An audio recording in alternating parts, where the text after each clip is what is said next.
think we're going to go ahead and get started. I just started the recording, so just so everybody knows who's on with us today, this is going to be recorded for those who can't join us later on.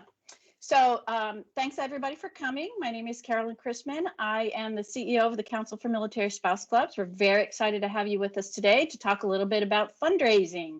And just so you know, the angle we're going with our fundraising chat today is more on fundraising events, not necessarily sponsorships or partnerships. We're really talking more about fundraising events, major events, monthly events, minor events, whatever you guys want to talk about, we're here. If you have a question, we have a Q&A box.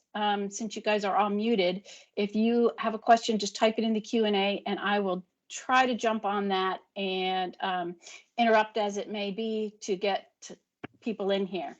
So Taylor's going to be our moderator for today. We thank Steve and Holly for joining us and talking about their experiences, and I'm going to hand it over to Taylor. Thanks a lot. Thanks, Carolyn. Good afternoon, good morning, everyone, depending on where you're at in the world. As Carolyn said, my name is Taylor Stottlemyre. I'm one of the directors at large here on the council. And with us this morning, we have Steve Schmidt, aka Mr. Army Wife, and Holly Vega. Welcome to you both. Thank you for joining us. Thank you. Thanks for having us. With that, we will jump right into our discussion on fundraising. Holly, do you want to tell us a little bit about yourself first? Your profession, tell us about Military Hearts Matters, anything you want to share with the group. Yep. So I'm Holly Vega. We're located right now in South Carolina. My husband is stationed at Parris Island. And profession-wise, I'm at work today, so forgive me if a phone rings or anything else is a little crazy going on. I work for Adams Outdoor Advertising, so the big billboards you see or digitals or posters you see with all companies and corporations and even nonprofits on them, we create those. So lots of contracts happening. And then I'm also a co-founder with Military Heart Matters, and that's a 501c3 nonprofit that supports our military community with heart issues. Did I cover everything? Was I covering everything, Carolyn? Did I get it all? I think you're good. Yeah, thank you. Steve, tell us a little bit about yourself and what it's like being Mr. Army Wife. Yeah, my name's Steve Schmidt. I am currently at Fort Knox in Kentucky. My wife is a battalion commander here.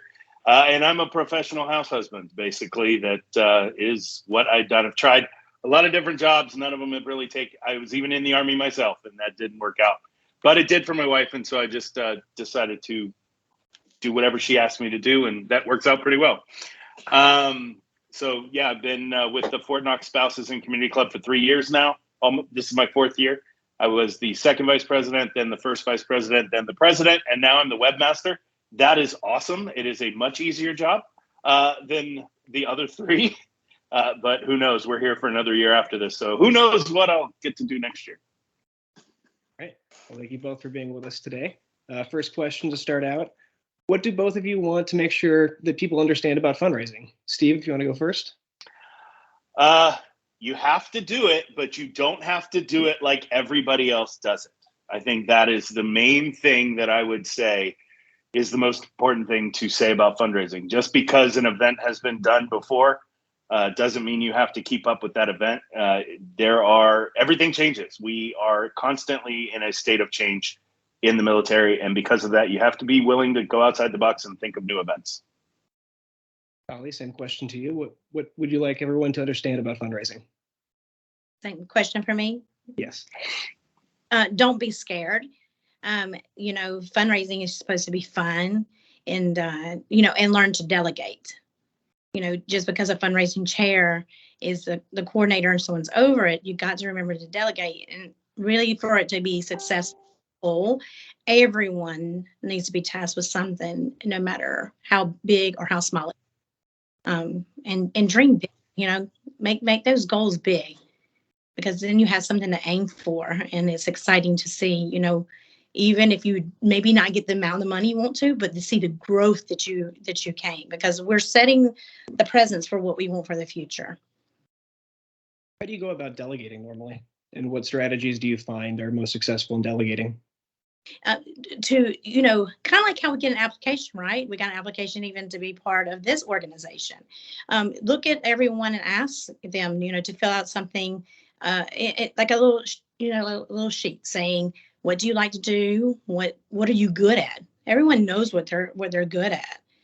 Don't task people who don't like doing Excel sheets, or maybe they don't want to web. Maybe they don't want to create graphics, but they're really great at hospitality, or they're really great at going out and talking to people. Don't put the introvert in the extrovert position, because then they're not going to be happy, and they're going to not come back, and they're going to say no, they can't do it. So you give someone something that they love, they're going to be passionate about it, and you're going to all be very excited together. Excellent point. Yeah, Holly, Taylor, can I jump in on that real quick? One of the things that I saw done at many clubs is when you actually join the club as just a regular club member, on that application, like Holly said, there were places, like what are you passionate about? Where would you like to volunteer? What are your strengths? And when you were setting up your committee for your next fundraiser, you could go through all those applications and you could pull people from there. They didn't necessarily have to be on the board, but if they were part of the club, it was really easy to see somebody who was like, I'm very passionate about making graphics or something like that. You could grab them and throw them in there. So that kind of caveats on what Holly was talking about. And I would like to say, there was an event we did in 29 Palms, and she actually wasn't on the board. She was just, a volunteer that liked to come and help. She was a school teacher. We were doing an event, and I went to her because she's a school teacher. Most school teachers are very creative people and can create so many things. And we needed props. And she did amazing props. I mean, it was just over the top beautiful. And at first she was like, no, because she didn't want to be on the board. She didn't want a position. But you need props, right? And no one else they weren't creative enough. I'm sure, don't put me in that position. I will gum it up. Just delegate me and tell me where to go to stick the glue, but don't come up with it and do it. But she did an amazing job. And we ended up being this great friends. I've seen her have babies, and it's a wonderful thing. Let's talk a little bit about what makes a fundraiser a good fundraiser. Steve, what are some of the best fundraisers that you've seen? They're the ones that I want to attend. I think that is, the main thing. Like, if you want me to do a fundraiser involving, poetry or something like that, chances are I'm not going to do a good job at it because I don't want to attend. But, I'm pretty much known around Fort Knox for bourbon.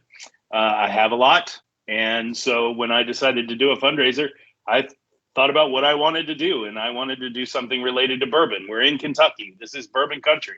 And so I put together the bourbon poll, which is, just an opportunity for you to come and get a bottle of bourbon and, have a good time and eat a barbecue dinner and just hang out. But that's the one I want to attend. It's not, an art gallery or anything like that, because that's just not who I am or what I want to do. So it sounds like you've already identified your goal in terms of what you want for somebody to attend. Going from that goal, how do you set a budget? How do you form a committee for who else wants to attend? Do you handle that all yourself, or do you outsource that? Yeah, I'm pretty bad about that. When I get an idea in my head, I just kind of get the idea in my head, and then everybody knows. Everybody kind of realizes that once he gets an idea in his head, he'll make it work. It's just going to look really ragged until it works. And that's just kind of how I work, I guess. It's not, I have in my head, I have spreadsheets that have everything on them that know exactly where everything's going. It's just that when my president comes up and goes, can you show me that? I'll be like, yeah, no, I can't really show you that. But, I'm pretty good at picking up what people are good at and what area they would work well in. And so we end up, I will identify somebody and say, hey, you would be great as our, bourbon master or our prize master or whatever it is. And then they will, they'll do a great job. I know they will. But until that, I set goals. The first bourbon poll, we set the goal of 50 people. Well, it wasn't hard to set that goal because it was August of 2020. And that's all they would allow me to have there. Like, that's what they said. This is your goal of 50 people. And so we didn't really set a dollar amount goal. We just wanted to have something in person. And the next year we were like, okay, we can have 100 people. We ended up with 82. So we didn't quite make the goal, but we surpassed the goal money-wise and stuff like that. And we learned from our mistakes and learned from what we were doing, and we were able to increase it like that. But yeah, I am really bad at delegating and doing all those things because I can see it all in my head. I just can't describe it very well. to people, and they're like, this doesn't make sense. And I'm like, it will on the day that it comes together. Holly, what are some of the best fundraisers that you've seen?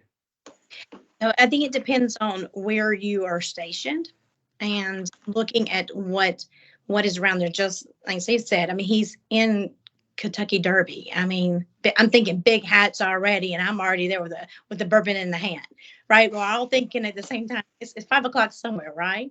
But don't try to do something like, for instance, Okinawa. They have Napa. You can't do that here in the States at some bases. It would not work. Legally, it doesn't work. Logistically, it doesn't work. So the best ones are what draws people to that area. You are there. Work with what you got in that area, because people won't.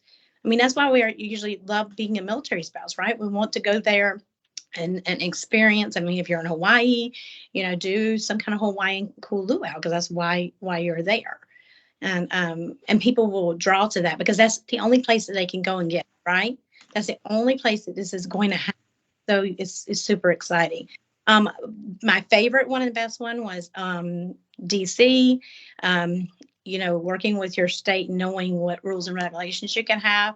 You cannot gamble in the state of Virginia. However, you can do a game of chance. So learning what you can call it.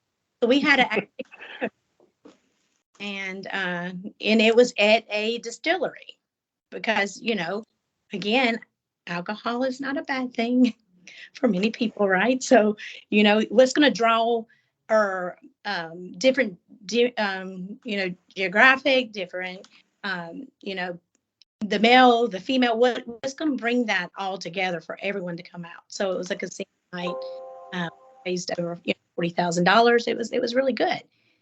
But we call it a game of chance. Remember, we are not gambling in Virginia. We're playing a game of chance. And so that was one of our favorites. So remember that, work with what you got, find out what the rules and regulations are, and then go from there. Mm-hmm. So it sounds just like Steve. You've been pretty good about identifying what your goals are just to make sure you get the people there. Let's talk a little bit about setting a budget and forming a committee. Do you like to, I think I lost Holly on my end. Uh-oh. Yeah, so I get different than Steve on that end, because every position that I've come in, I like to do a budget from the beginning, and that doesn't mean it can't go back and forth, right? You can add some or you might not separate it, but coming up with your board, because it is always a team effort, and your chair committees, and saying what would we like to see for this year? What can, that doesn't necessarily mean it's going to happen, because there's a lot of factors in planning, right? What we like to see, and if so, what do you have already before you even start fundraising here? What's our budget? Because that means this is reality. This is what you got. You got nothing else. Now, either we're going to move forward or something might happen. We might move back, and that might depend on what that event's going to really look like. After you identify your budget, what are your typical sources that you pull the budget from? Where do your funds come from? Well, you got to have operation funds, and then you should have your fundraising. If the organization has set that up for you. And I think that's a big thing for anyone to listen and look for. It's going to depend on how that organization was set up and what is left for you. Sometimes there is not a lot in either one of those pots. So you got what you got, and then decide what kind of those events you want. And if so, then you got to start working on those fundraising to make that budget grow, or it's not going to be able to happen for that year. But then you want it to grow, right? Because we should always be thinking about, not ourselves, but how, that means you're starting from zero. You're going to maybe be a little limited for what you can do for this year, but let's work on making those budgets happen so that it can happen in the future. Because most of the time we always come back to that duty station, right? We're coming back. And when we're not here no more and we retire out, we want those organizations to stay. And Holly, I'm sorry, I cut out a little bit there just a minute ago. How do you divide up the work? Do you like to do everything yourself, or do you like to form a committee? No, I don't. I'm not good. like Steve, you would make me so happy with the web. No, I think looking at everyone and knowing what their talents are, their passion about, and asking them what would they like to do, and realizing what is best for the organization. It's not I. How do you gather your volunteers? How do I get found this? Oh, I have no problem asking, can you help? And can you please help? And posting it, right? Post it on Facebook, post it on, now everybody's Instagram and Twitter. I'm terrible at the Twitter thing. Put it out there. Any social media form. If you got the younger crowd now, Holly is not going to do no cute little video, but there are so many people who would do it.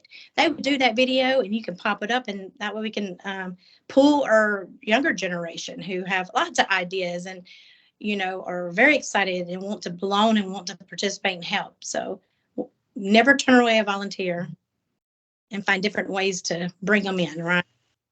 Good advice. Steve, I don't imagine you have any trouble finding volunteers for your events, but how do you get the word out? I kind of just don't take no for an answer. I kind of just wait them out, pretty much. Like, I've had a few people, if you ask the current president and one of the vice presidents of the Fort Knox Spouses Club, they would probably tell you I just waited them out until they said, yeah, we'll run for that. That'd be great. I don't know how happy they are with me right now because of that, but they're doing great jobs. And but that's pretty much the way that I go about looking for my volunteers. Is I know what I need, and then I go looking for the people that I know would do the best job at filling those positions. And I know that I go for people that I know that I will work well with. Most of my events are not large scale volunteer events. They don't require huge amounts of man hours other than my own. And I'm a house husband, so as long as dinner's on the table, I should be okay to work those hours. But as long, so I'm able to find the folks that I really think will do the best job, and then just, hey guys, I know you're my new prize master. You're my new prize master, right? Yeah, gotcha. Prize master, you're gonna do, and I just wait them out, and they'll come on board eventually. I hope. Let's shift gears a little bit and talk about execution. Steve or Holly, have you ever run an event where you've had to implement a backup plan? Has it rained outside? Has anything gone wrong? And what did you do? Holly, go ahead. I'm going to think about this for a minute. An ABC, right? I think we're good at that, though, Steve. We're military spouses, right? You played it for PCSing and everything else, so plan for that ABC. Well, I mean, I don't know, Holly. I don't know about you, but when COVID hit, like, that just changed everybody's plans. And our main fundraiser for that year, we were in a basement putting baskets together for the silent auction when we got the announcement that COVID hit, and it was 2 days later that our event was. So now I had 50 bottles of bourbon for the bourbon pull that was going to take place at this event. We had 100 and something baskets that was sitting in a basement of somebody's house. We had all of these sponsorship opportunities, everything scheduled. We had a Vice night that was going to happen. It was a ton that was going to happen at this event. And now we weren't allowed to have it. And we didn't know when we were going to be allowed to have it. We had no information at all. We rescheduled it for August. That came and went, and we weren't allowed to have it.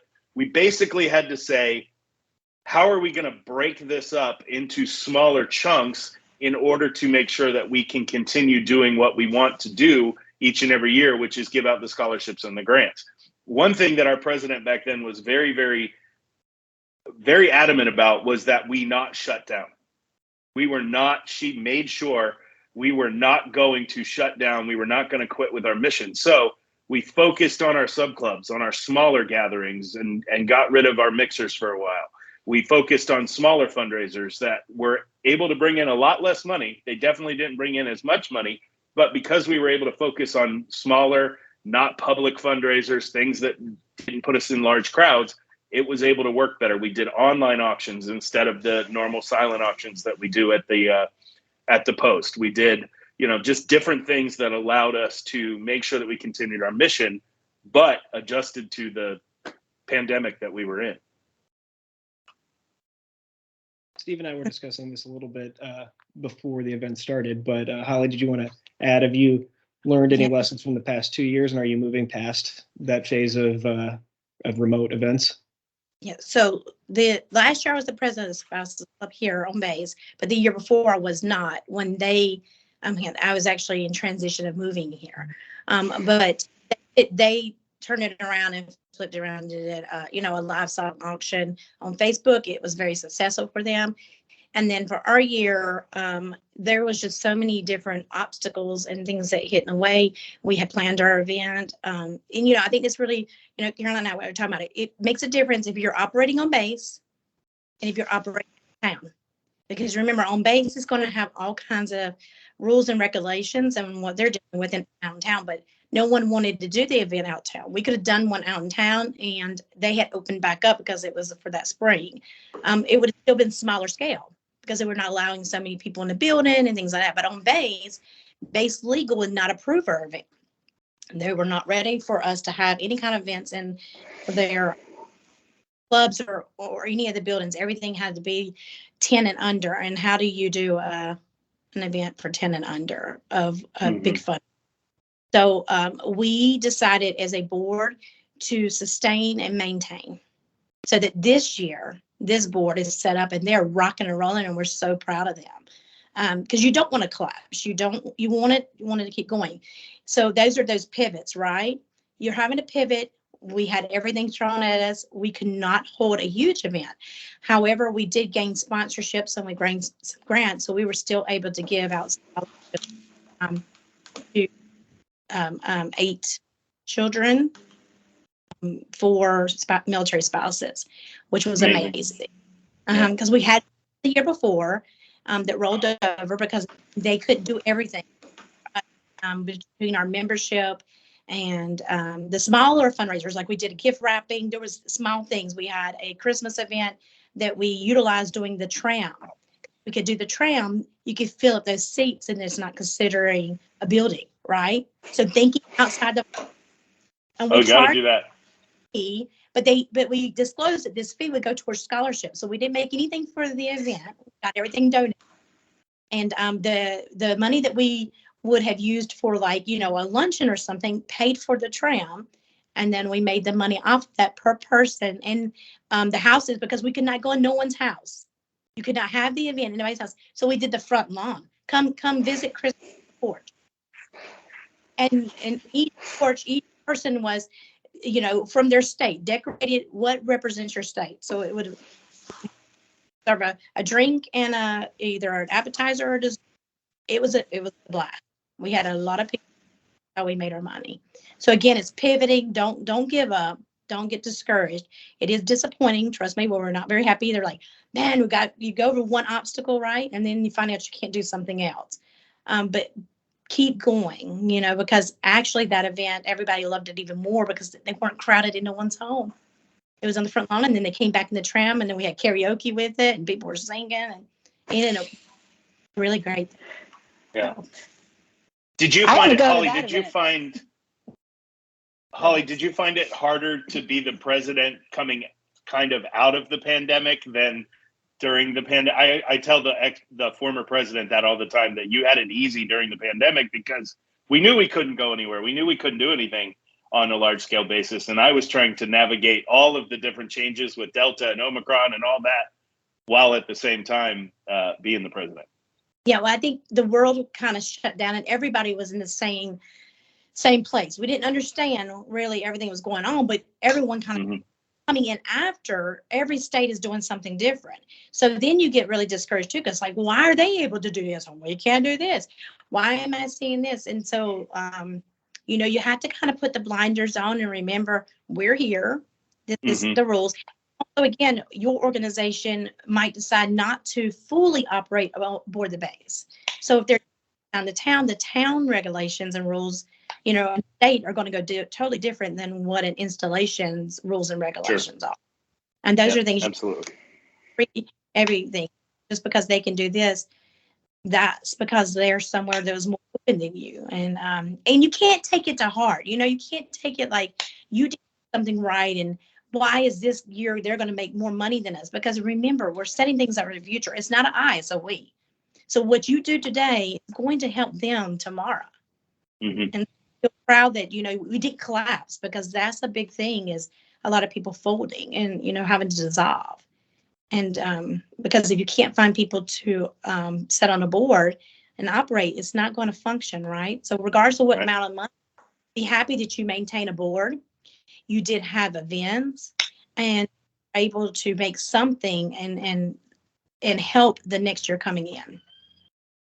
So I'm going to look at the year before me as they set us up for our success, and we were able to do even better. Holly, to that end, do you run after action reports after all the fun's over? Yes. What metrics do you look at as president to help the organization, and how do you use those metrics going forward? It's so important. Everybody has different things. Some people love spreadsheets and they love, Google. Some people still do binders, whatever method works for you, or the people that are volunteering. It is so important for every single person who was part of an event, for everyone, even the volunteer, to write an action report. What you think, what you did, how well you thought it went. Criticism is only what you make of it. And I think that, I call it advice. Good advice is even, for even the bad advice, is going to help you make things better. And you can't see everything. You're only looking at one part because that's your job, right? This is what you're doing. And as being a president or anybody on the board, you're running around doing other things. Your volunteers are seeing something different. Your committee chair is doing something, so they're seeing it a different way. So when you collaborate and you get all the information back and you're setting things up for the next year of things that are going to happen, because in a real world, everything would be 100% perfect. As we know, there's a lot of things that go on and happen before the event ever happens, and then the day of, and then as it's happening, and then after things, right? Because you got to deliver stuff, or you got to do thank you notes. There's a lot of things that are going to happen, and there's no way that we can see it all. So we have everyone write some a feedback on it. That's good advice for the next people coming in, because they can read that, right?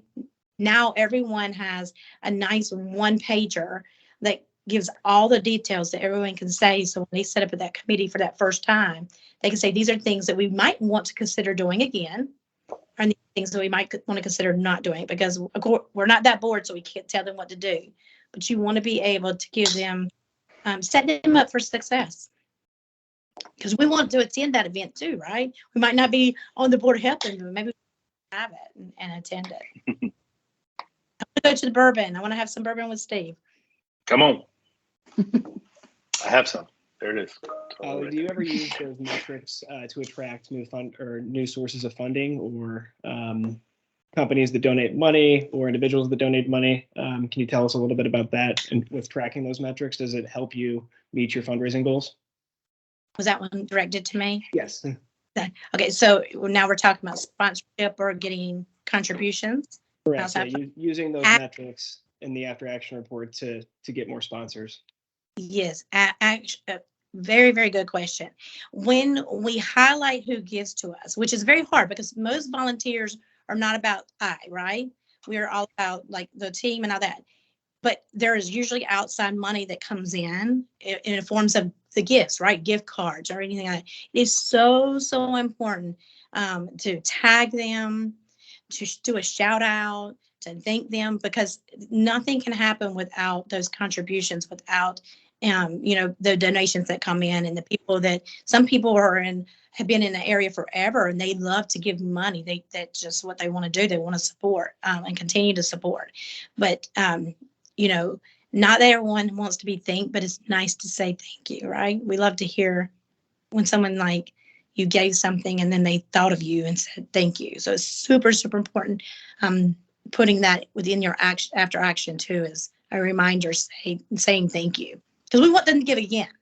You want it to keep on coming in. And when someone does not feel thanked or appreciated, that's going to stop. And then that would be sad to not have that anymore. Steve, similar question to you. How do you track metrics for your group? Yeah, I'm really bad at that too. I think for me, like tracking, I want to go out. I want to get sponsorships. Actually, this is the first year that we're doing sponsorships for the Bourbon Pull itself. We did one last year as our title sponsor, but this year we've added levels and things like that. And for me, it's all about the relationships that I have with the people in the community. I'm not going to a lot of strangers and asking them for money. It's not really my strong point. But I am talking to the community leaders that I know, the people, you know, the realtor who has been around this area forever, and she's also a part of the Spouses Club. You know, I'm talking to her. How much does her realty company want to sponsor? And then things like that. And then, you know, it's important to ask them to do it again next year. So the same company that was our title sponsor for the Bourbon Poll last year, he's the title sponsor again this year. And other people want to be that title sponsor because it's such a great event. But we're going back to her. We're saying, you know, thank you so much for doing this last year. Would you like to do it again? And she's like, yes. And I'm like, cool. We need you to up it a little bit because you always want to, you know, try and get a little bit more if you can. And, you know, and hope that they'll continue to partner with you. And those are all things that need to absolutely be written down into something so that people know that they're there for next year and things like that. And obviously you're going to send out their, you know, their tax forms and all that stuff too, to help them out with that stuff as well. But like I said, I am really bad at the paperwork. I'm really good at the vision and the execution of an event. But the overall paperwork and stuff, I'm really horrible at that. But she'll come to the mixer, like she was at the mixer today, and I was like, thank you so much, and talk to her and you know, keep those relationships going. I think relationships are the most important things. Does anybody else on your board keep the paperwork, or do you just? Yeah, we have an administrator who keeps all of our paperwork, and then we don't do binders anymore. We've kind of moved on to a Google Drive system, so every position has its own Google Drive, and then overall we have a Google Drive where you can look it up, that stuff, based on whatever you need. Speaking of records and taxes, that is one of the most fraught issues for military spouse clubs. And I'm sure these following questions we could talk about for the next hour. Let's start with Steve. Can you expand a little bit more about what issues you run into with taxes as an organization, what legal issues you normally identify? Yeah, I don't know much about that. I left that to my financial officer, and she was our financial officer for 2 years. She did a great job. I know that we audit every year. I think it's on again, off again. We do an internal audit and then an external audit. And I know that they did that. I know everything came back clean. I made sure that the process was done, but I really left that to her because she knew what she was doing, and that just made it so much easier. And then this year, I know that they went ahead and the new financial officer has already gone and done that too. So, you know, I think that everything has looked good for the last few years as long as I've been here. So I'm just hoping they'll just keep going with it and doing what they do. Otherwise, that's not my area of expertise for sure. I would have gotten involved if I needed to, but thankfully I didn't need to. Ollie, same question to you. Have you run into these issues as an organization, and how do you deal with them? There's a couple of things again, and we're talking about if you're going to operate on base, that's a whole nother set of rules and regulations. And then if you're going to do out in town, because now you got to deal with your state. A lot of people forget that they have to sign up for their state charitable.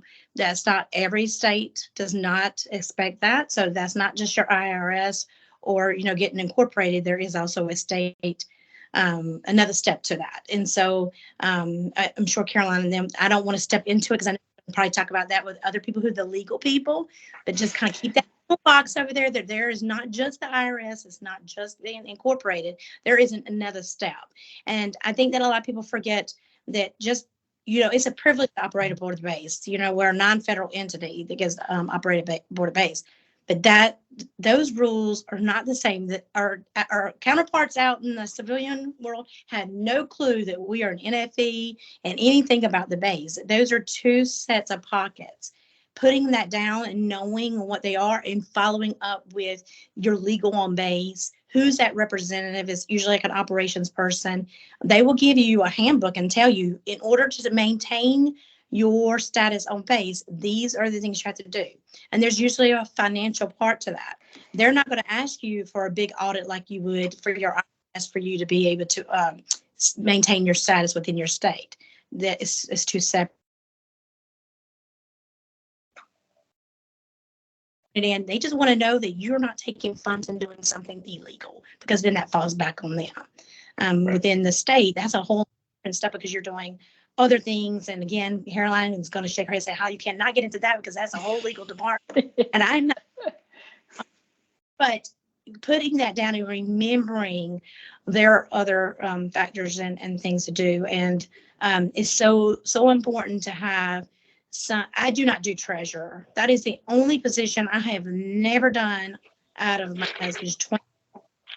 I count our money and deal with that. But also don't find someone else who don't like to do that. Usually the best people are like your CPAs or your people who are in finances, who work for some good companies, right? Who like doing taxes and because they're good with numbers. And you just put them over there and let them deal with that. Keep your finances, keep it good, because if your finances are not right, you will tank your nonprofit very quickly. You could get yourself in very big, serious trouble. I think you make some excellent points there on the important differences for military spouse clubs when it comes down to state, local, federal taxes, and just how different those are from other nonprofit organizations. You mentioned going to the base to discuss what you should be doing. Can you talk a little bit about how within your organization you have your bylaws set up or your internal policies for when you go to those professionals? Do you go to the base judge advocate every year to review, or how do you normally approach that? Yeah. So for me, as my own personal nonprofit, I am choosing not to operate board base because I can do more with that, with not being on the base that way. Like this year, we were able to give with Military Art Matters, we gave over 500 gifts between volunteer appreciation to the battalions and squadrons because I'm not operating board the base. I'm coming in as an organization outside giving. However, being a president or being on a board on the base, usually when you take over, and I can only speak, I'm not an Army spouse or a Navy spouse, or anything. I am a Marine Corps spouse.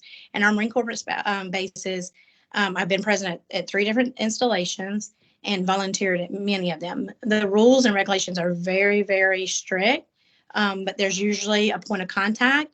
So I highly encourage, because a lot of people wait until the fall, right? Because it's the summer and let's wait and just enjoy and let's meet. They're meeting in the July and start August trying to plan for that first event. No, once you have your turnover, I highly encourage go ahead and meet with that person, because every year things change. Sometimes it stays the same, but their documents, because of what happens on base, right? Their orders and things change. So if that's going to change, then your stuff is going to change. Get with them, introduce yourself, saying you're taking over. What do you need to do? Operate. Has it already been taken care of? Like for our incoming board this year, she doesn't have to take care of anything because I finished it before I left out. So she's good all the way until next year. Some bases make you do an MOU, and that's a memorandum order. And again, Caroline's not going to let me go into that deeply, but I remember that word because it's very important. A lot of bases are doing as an understanding of you operating aboard the base and what the base offers you and what you can do on the base. And that, doesn't change unless you change your bylaws and constitution. Then you have to go back in because you're going to have to present that. Some bases have a JAG, and some people, like for here at Paris Island, they have a low country council and JAG. So there's 2 different people. One is because we have a general, and the country council is to maintain and make sure that general does not get in trouble. And the SJA deals with all the NFEs. But if there's anything that we're going to do with the general or anything that's higher than what is just a standard of an event, it has to go through the low country council at the same time. So now that's 2 different processes and 2 different paperwork. If you do not meet with anyone who can share that with you, here you are planning away, and they're going to reprimand you on the hand and tell you that can't happen. And they could cease you from operating because you did not go through the proper channels of doing what you're going to do. Plus, it's going to put you behind, right? Now you've got all these, you're so excited, you're planning, and boom, stop. You can't do that. So if you meet as soon as summer, a lot of people change over, right? The end of May is like the norm of changeover. Go ahead and make that meeting so that you can get all this, get with your board, and then so at least you have all the paperwork, tedious, all taken care of. Did that answer it? It does, yeah. And I think one follow-up question there, Holly. Does your group utilize tax professionals, or do you like to use perhaps some of your board members who are tax professionals themselves, or how do you normally approach any tax-related issues for fundraising? So on my personal nonprofit, absolutely, we have a professional. And it's worth paying someone to do that. When you start off, you're small, so you don't really have a whole lot of funds, right? So you can kind of keep it simple, but you still have to get your, other documents and paperwork, and they usually have that very handy and accessible. We now have grown that this year we will actually be hiring someone because my CFO has said to me, no, this is a little bit more. And when you're starting to grow and you start having money coming from different pockets and sponsorships, or as you grow, you create programs, right? You're adding different elements. You really want someone to understand and keep all that together for you. Now for the base, as a spouse, no, usually it's your treasurer. And then you do everything, but you're not expected to have an official audit. You can get anyone to audit. And the best way is asking that, again, that point of contact. Who do they recommend? Because they're usually great at giving you a Marine or someone that can, or a service member that can kind of look over the books and make sure everything's good. Steve, same set of questions for you. How does your board approach reviewing And that's, your... Sorry, Holly, sorry, I cut what off did you there a little say? bit. Did it go? Oh, it froze. Oh, there, you're back. Steve, same set of questions for you. How does your board normally handle an annual review process for internal procedures? Do you have an annual legal review? Do you have an annual tax review? We certainly didn't we didn't do a tax review or anything with the board like that. As far as our bylaws and stuff, we do a 2-year audit on those and go through those and see what needs to change on those. I think as far as anything else or how we operate, I was pretty much kind of you guys know what you're good at. You guys know what you want to bring to your position. And so let's go that way with it. Like one girl, she just wanted to run a 5K. That was her. We had never done a 5K before, but that's what she wanted to do. And I was like, then do a 5K. You go out there and get it done. And she got it done. And I, I'm not a runner. I can dabble in walking a little bit, but running long, no, I'm not going to do that. But she wanted to do that. So that's what she went out there and did. I was not so much worried about, I wanted to make sure that we were following our bylaws. Our parliamentarian did a great job making sure we were doing that. I wanted to make sure we were definitely doing what legal wanted us to do. As far as, if legal had a question, please come and talk to me about any of our events and I will explain it, or tell me how I can do it different. Like, I don't want to change the event. I still want to do it. How can we make sure we can do it legally? Because there usually is some type of a workaround or some type of a way that legal will say, okay, you can't do this, but you can do this as long as you don't do that as a part of that. So, it was more of making sure, once again, you have that relationship with legal, you have that relationship with your board members, and you give them, I really was wanted to give them the freedom to do what they wanted to do. And if if at the end of the day I needed to make a decision on that, then I would, but it was so rare. I can't even remember an example of it, really.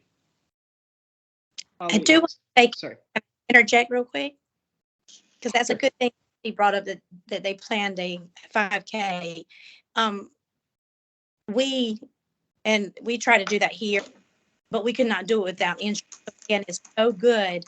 Talk to your legal, because again, every state has different rules. Counties have different rules. There's different regulations, and different bases operate similar but very different. And so we were not able to do one until we could get insurance. And when you're a baby nonprofit, you should have that insurance. Again, that was where sponsorship comes in. That is in the after action report. If what you don't know what you don't know, and if you do know, you can make things better, right? So that when after action, try to get a sponsor to help cover that insurance, the limited insurance for that event, so that you can have that and it's already played ahead. But when it's done late in the game, you don't have the fund capability. Yeah, I think she hired a race management company which had the insurance as a part of that, so it was part of the process.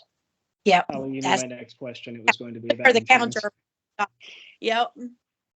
Since you run your own nonprofit organization, have you learned any unique lessons about obtaining an insurance through that maybe are a little bit different than insurance issues that military spouse clubs might encounter? Was it difficult to finding somebody that could underwrite it?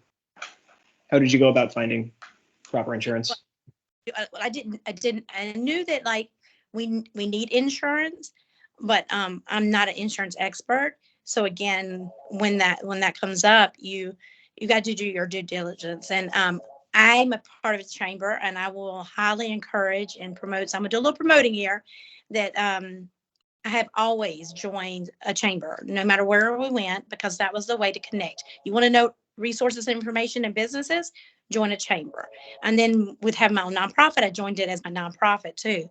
But I've always joined and always volunteered. It's a way to connect. And then a lot of times those companies are there, find out who you are, what you're doing, and they will do things for pro bono. So, we have a lawyer, and it's an amazing lawyer, and I'm not having to pay anything for that lawyer. Mm-hmm. Just keep that in mind. Joining is super important for us to remember that we were civilian before we were carried the titles of military spouse, right? You're going to always go back to the civilian world. So how to stay, just don't thrive on your base, but thrive in your town too. Join other organizations and things in town, because that's your connection. Those are people that have been here forever, and they are usually willing to help a military spouse, especially when they find out that you are a military spouse. They want to embrace, help, and support in any kind of way. So yes, did I find it very difficult? In a way, because I don't understand. You don't know what you don't know. And then you're having to learn that. And stuff is well over my head. It's not my job. It's not my expertise. And so finding someone that does understand and being able to help you there. I think that's an excellent point, reaching out to local chambers of commerce or local organizations to help you network. It seems like you found a lot of excellent resources that way. Yes, over the years, friends forever. I mean, it's amazing. So, because again, most of the time we end up kind of going back, right? Some of us have experienced going back to the same duty station more than once or twice. So it's like coming home, even when it's not your home state. Since we have about 10 minutes left in the chat here, I'll go ahead and open it up to the group for questions. If anybody has any questions for Holly and Steve. One question came in that says, what about some of the traditional fundraisers that have been used in the past, like tour of homes or community holiday bazaars, wreath and tree auctions? Are they still profitable? What do you guys think? Liz, are you setting me up here with a softball question? I know Liz McKenrick. I love Liz McKenrick. Thank you so much for the question. So we had a holiday bazaar at Fort Knox, and it had run for about 45 years before COVID hit. When COVID hit, obviously we were going to have to make a decision pretty quickly on what to do with that. And we decided not to do the holiday bazaar because we weren't going to be fair. You weren't going to be fair to your vendors, telling them, oh, you're going to have to wait until we decide whether or not we're going to do a holiday bazaar and see what was going on. So we just kind of decided to tell them no, and we'll see about 2021. And 2021 came around, and by that point, I knew I was going to be the president. And somebody brought me the numbers. From the 2019 holiday bazaar, and I looked at the numbers, and I went, "That was all we made?" And they were like, "Yeah." And I was like, "That's not worth the thousands of man hours that went into the event with the two board members that had run it that year." And we had found a different way to make the same amount of money and not do anything, basically just kind of point people to a website, point people to, another different type of fundraiser. And so I was like, we can't do the tour, we can't do the holiday bazaar with that profit margin. It's no longer a fundraiser. And then there were people that were like, but it's a community event. People love the community event. And I was like, if you want to do it as a community event, that's fine, but you can't call it a fundraiser then if you're not raising enough funds for it to be worth the amount of man hours. And somebody said, don't cut the orange if it's not worth the squeeze, I guess is what somebody told me. And so we had to cancel the holiday bazaar, and still we get emails. We got emails this year too. Are you doing the holiday bazaar? No, not this year, because it just wasn't worth it anymore. Now, the tour of homes, we brought back a tour of homes because we thought it would be worth that. But we won't do it 2 years in a row because they're the same homes. People are still living there that were doing it last year. So this year they're doing a haunted walk instead. And, you know, wreath and tree auctions and stuff, I think they can be profitable. I think you have to have the right stuff. Think you have to go about it the right way. Some people were like, we just want them to be live again. And I'm like, the online auction provided us with a lot more bidders because my mom was bidding in Florida and sending the stuff she won to her grandkids in Boston. And that, so you increased exponentially the number of bidders, and it's not the same people who are helping you fundraise every single time. So for me, yeah, do a wreath and tree auction, but do it online because that will increase the amount of money you can make doing it. So it can be profitable. I think events can be profitable, but you have to watch them and make sure that they are. Don't continue to do an event just because you've always done it if it's not worth the man hours that you're putting into it. Thanks. Other questions while we have a few minutes left? I don't see anything else that has come through other than people really wanted to talk about legal issues of fundraising on military bases and with military members. I feel like we touched on some of that, but the comment I would make to everyone is that, as Holly said, it is different for every installation. It's different for every service. It's different for every state. And oh, by the way, it might be different for whatever you have. One installation commander allows you to do something and they change out, and the next year somebody else comes in or a different JAG comes in and they interpret the rules differently. So my recommendation to that is, don't tell me what I can't do. Tell me what I can do. This is my end goal. This is what I'm trying to do. I'm trying to reach these people to do whatever. How can I get there legally within your guidelines? And ask them to help. A lot of people are not allowed to go directly to their JAG. They have to go to, in the Army, we call it garrison. I'm not sure what they call it in other installations, but we go to the garrison and said, this is what we want to do. And they ask for a legal review. And in that legal review, or when you go to the garrison, you can say, can I write a letter to attach with this request saying, these are some other ideas. Are any of these allowed? And open a dialogue. Don't just take no and say, okay, fine, sorry, we can't do that. You know, figure out a way to get to yes. Can I piggyback real quick on that? Yes, ma'am. So every base has an order. I highly encourage get the order. If you don't like reading it, ask someone who does like reading it, because there's rules and regulations in there. And it's easy for someone to tell you no because they're busy, right? But if you know something, you know an order. Also, too, if you've been to a certain base that is doing something, reach out to that board or the board that's existing, asking them for their flyers or documents or anything they had, because if you can take in, you're making it the life easier because they're busy, right? Jack and them, we're an NFE, right? They got plenty of other NFEs. They got the battalions and squadrons and units that are fundraising. There's other things going. There's legal issues going on. So you kind of bringing in a file that has information in we would love to do this event. How can we make that happen? If they see another installation, especially if they're the same service branch happening, then more than likely they can make it happen for you because it did get approved by somebody, this SJ or Low Country Council or whatever it's going to be called. And so they're able to reach out and figure out how did they get around that red tape to make that happen. So don't take no for an answer. Do a little bit of work to if you really want it to happen, because it's going to help them on the end to not say no, because you can prove it has been done before. How did that happen? And get to know your garrison commander, your garrison command sergeant major, you know, your JAG folks. Get to know those people who are ultimately able to help you make those decisions or change what needs to be changed or anything like that. So, you know, they will, if you get to know them, then it's much easier to talk to people about the issues that you're going to have if you know who they are. Yeah, exactly. With that, Steve Schmidt, Holly Vega, thank you so much for joining us today and sharing your knowledge with us. We look forward to speaking with you hopefully again in the future. Thank you very much.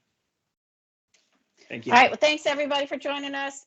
This will be available for members to download and watch later on. There are some other documentation and SOPs, et cetera, that we're going to have available. So check those out through, you can contact us through Facebook or email, however you want. And we'll look forward to seeing you in 2 weeks when we have our council chat on thrift shops and gift shops. Thanks everybody for coming, and we'll see you next time. Bye. Bye. Thank you, everybody. Thank you, Taylor, for Thank you. Thank you.